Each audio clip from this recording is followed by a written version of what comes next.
Welcome, friends, wherever you are or may be in the world. So welcome to our second out of 3 series of spring lectures, each consisting of 2 talks on the art of self-actualization, and each time at 10 o'clock in the morning, Pacific time. The second one today takes up the topic of inspiration, and the third and last one next week will be on illusion.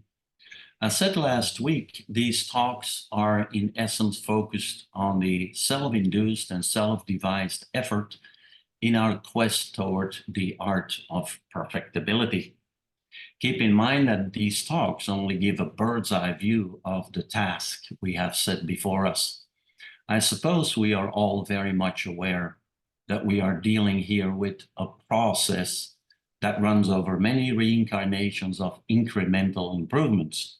So there's no need, like Arjuna in the Bhagavad Gita, to become despondent.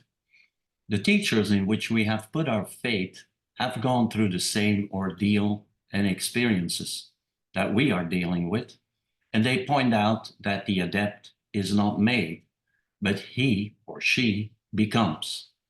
So as before, at the end of talks, we will open up for questions from our participants, and as usual, please keep your mics muted during the talks.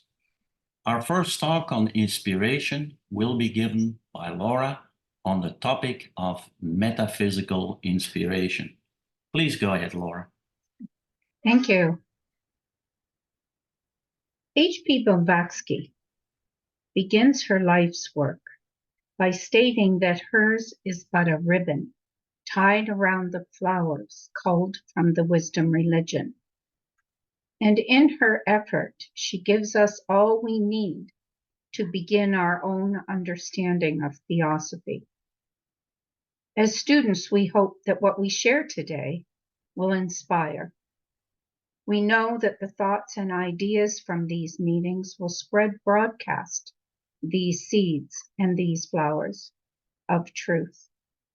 That the light of what we talk about today will flow into the 3 planes of human life, the physical or astral, the plane of the mind, and the plane of spirit or consciousness. Humanity and nature evolved together, and we are an important link in that chain of evolution and are impelling all the lives around us according to whatever thought, will, or feeling we may have, whether for help or injury to others. These lives go out from us for good or evil, back into their kingdoms. So with an understanding of our own true natures, with a comprehension of universal brotherhood, we too can live our lives in harmony with the lower kingdoms and the elder brothers, so as to help on in the evolution of all life, especially in the lower kingdoms of nature. That the intention and force of our thought and devotion will aid our humanity, even if just as an unseen force upon the race mind. Given our awareness of these ideas, we can by degrees inspire others. For as Albert Schweitzer said, example is not the main thing in life, it is the only thing. In the darkness of our time, we see tremendous sacrifices being made to end suffering, to overcome the force of passion, to stand up for calmness and mercy, and leave behind the need for vengeance.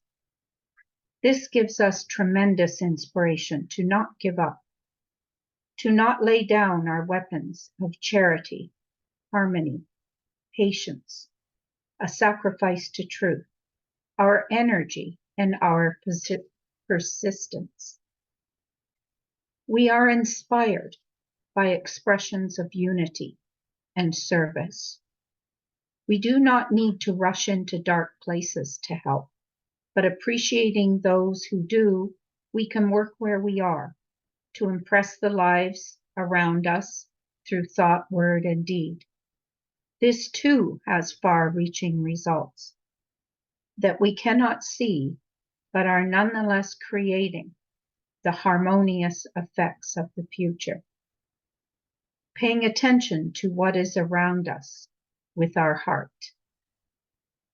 A few who are visible on the world stage, and most who in small ways inspire through kind words and deeds. And if we look with our spiritual eyes, we can see that effort and nourish it. In the old time music radio composed by John Baptiste, we see and feel the best of being human. Yehudi Menuhin chose the violin at a young age because he wanted to make the world a better place, and he culminated his work in the music of man. Jose Andres of World Central Kitchen formed a nucleus of service at George Washington University, the S Global Food Institute, and it grew to be the World Central Kitchen in 2010 in response to the earthquake in Haiti. And he inspired so many who continue to work around the world, giving their lives to this effort in dangerous places. There is another kind of service that all can perform, regardless of where karma puts us. Do we meet each day with an open mind and heart? Do we, as much as we can, free ourselves from likes and dislikes, of attachments to objects of sense? Do we live in the world, but not of it, with our body agitated or working, our mind tranquil, and our heart calm? Like the ribbon around the flowers, we will focus on how the three ideas of Theosophy inspire humanity, even if unseen, like the yeast in the bread. A little of these three ideas leavens the thoughts and actions of our humanity. The first idea is that of non-separateness, of the one life, that life is not born nor dies, that all is life, visible and invisible. Life cannot be created and it cannot be destroyed. When we live in harmony with this idea and begin to realize it more, we are inspired to serve this light that is within all beings.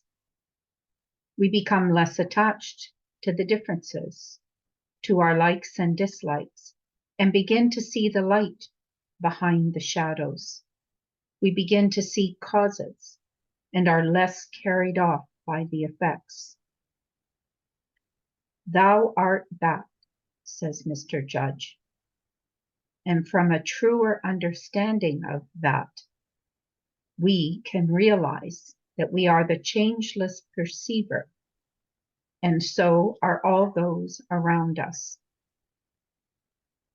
With this first idea, we can take back control and plant seeds for a future while in the effects of the past. Knowing our true identity, we are not defined or held down by our conditions. I saw a lovely short clip recently of a young girl and her father. I think the young girl had cerebral palsy. The father was patiently holding his daughter and positioning her knees while she struggled to bring herself to a standing position. She looks to be about 5 or 6 years of age, and she has a long struggle ahead of her. But the expression on her face when she brought herself up to a standing position was one of pure joy. I found that to be truly inspiring. Why? Is it because I feel her struggle and mine? Does her success mirror my own successes? Are her failures also my failures? And are we both struggling to overcome forces to express more of the truth of who we are as that changeless self? We often feel that we can only change things outwardly, but such changes do not last. It is only when with the inner powers, that real change can unfold. In chapter 10 of the Bhagavad Gita, we are given a clue as to why. Krishna says, I am the origin of all things proceed from me. Believing me to be thus, the wise gifted with spiritual wisdom worship me. Their very hearts and minds are in me, enlightening on another and constantly speaking of me. They are full of enjoyment and satisfaction. To them, thus always devoted to me, who worship me with love, I give that mental devotion by which they come to me.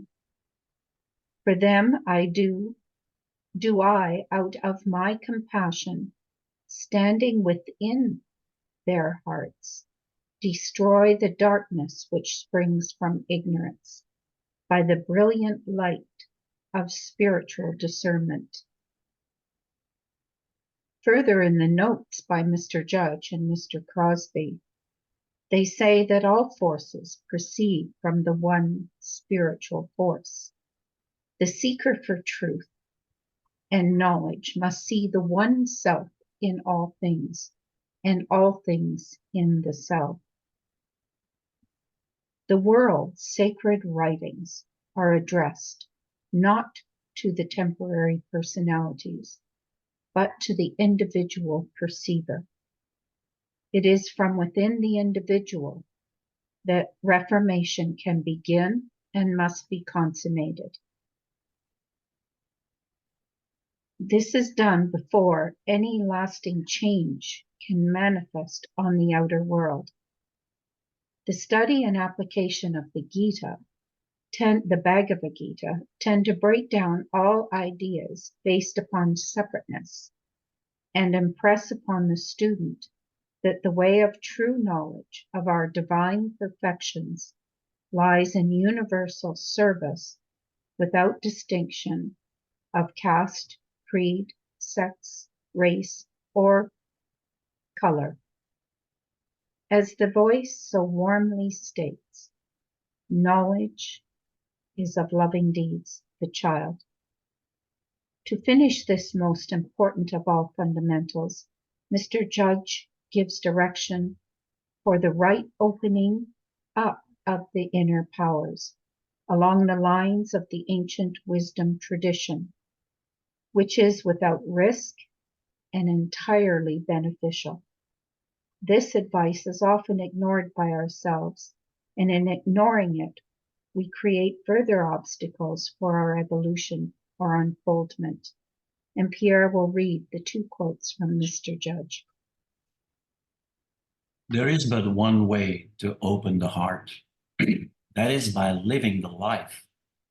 It is a simple matter to govern the will, but this is not the true will. The governing of the astral body is the smallest of the tasks of the true will.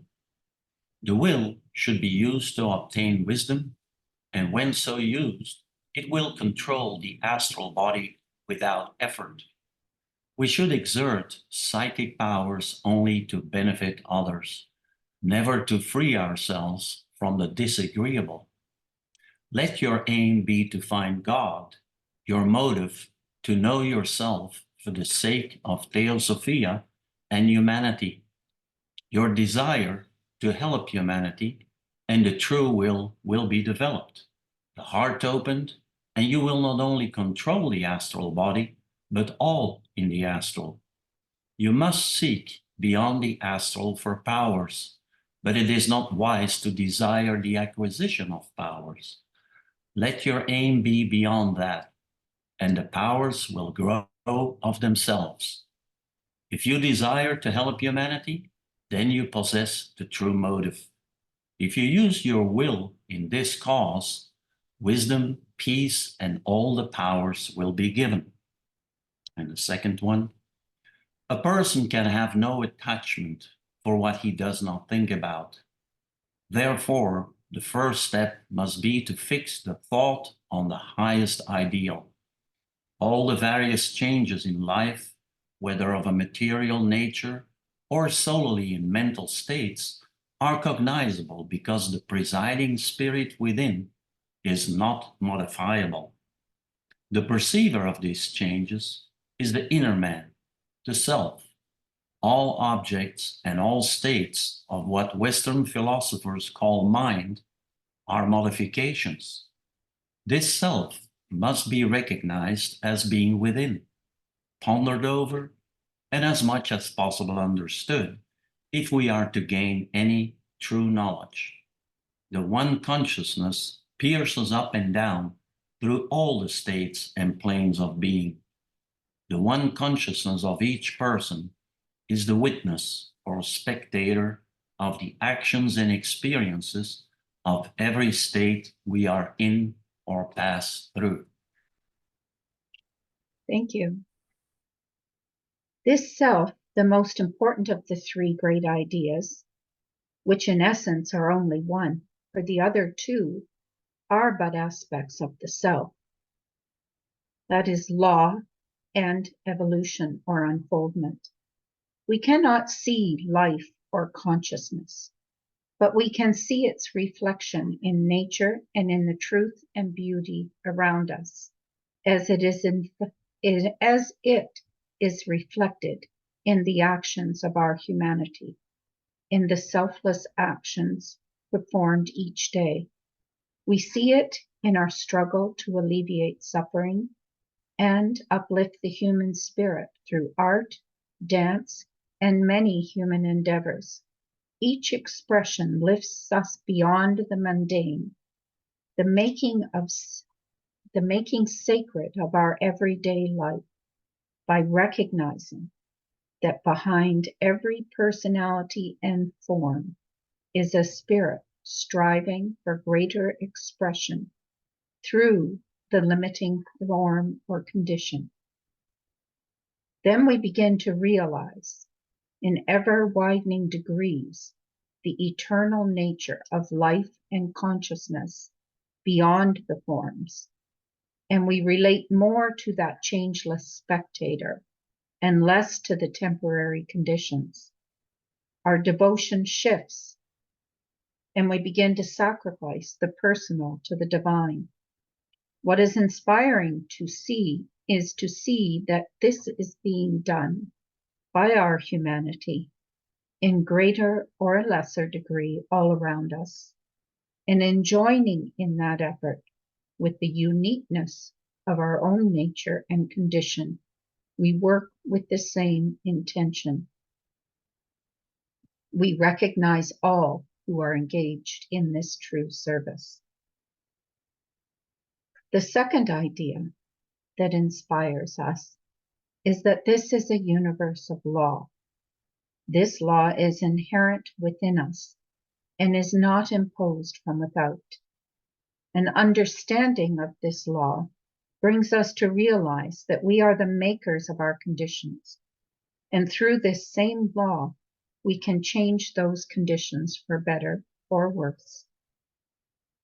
As every cycle brings a time of planting, growing, harvesting, and rest or assimilation, we have always the opportunity to build on that past, a better and truer understanding for the future. Each cycle of rebirth, of karma, brings new opportunities.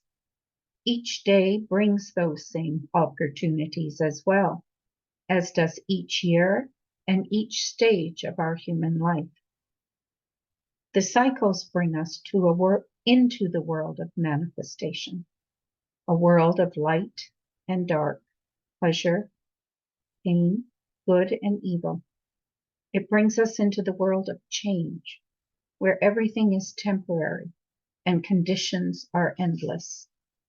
In the midst of that, we form attachments of like and dislike, of attraction and repulsion. We forget that first great idea that we are the changeless self. And it is through these attachments that we create the karmic effects that we now find ourselves in. We misidentify ourselves with the forms we occupy, and from that ignorance generate further causes that generate further cycles.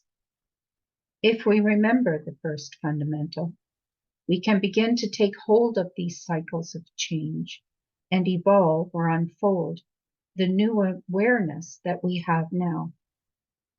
When we know better, we do better, and the cycles of karma and reincarnation bring forth the new opportunities. And this brings us to the third idea, that of evolution. We see in the aggregate of intelligences that there are beings more aware than us and beings less aware.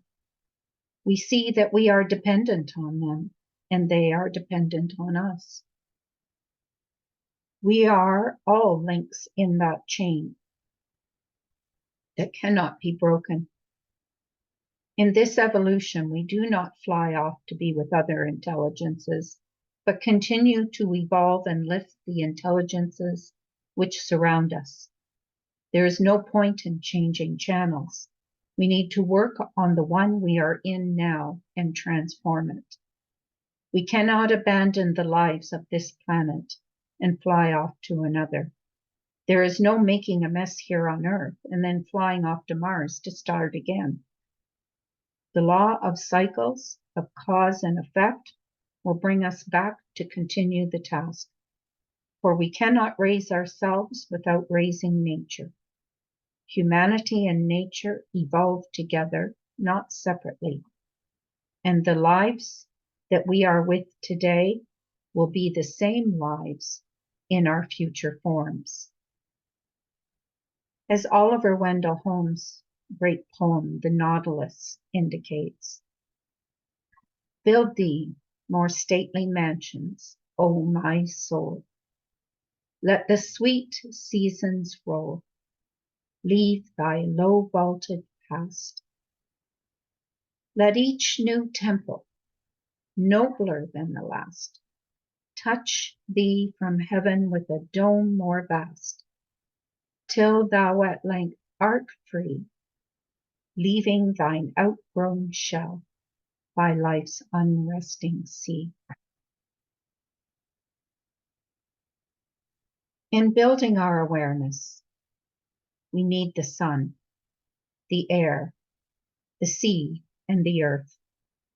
We need the mineral, the vegetable, and animal kingdoms. And they need the light of our purified mind. We feel inspired by nature, but yet we feel ourselves separate from her.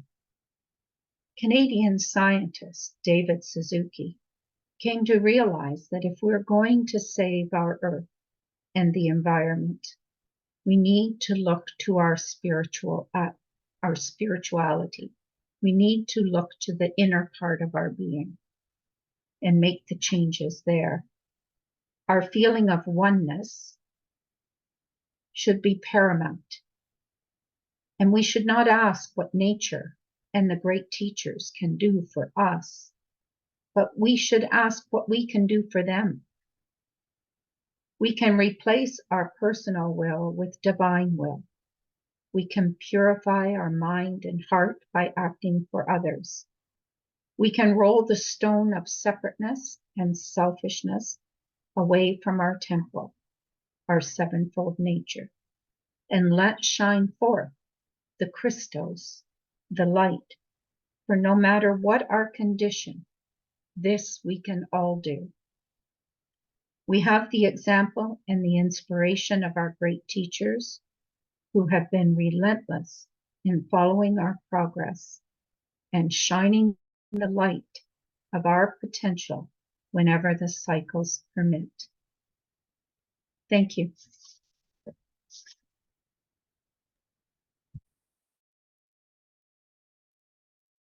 Thank you, Laura.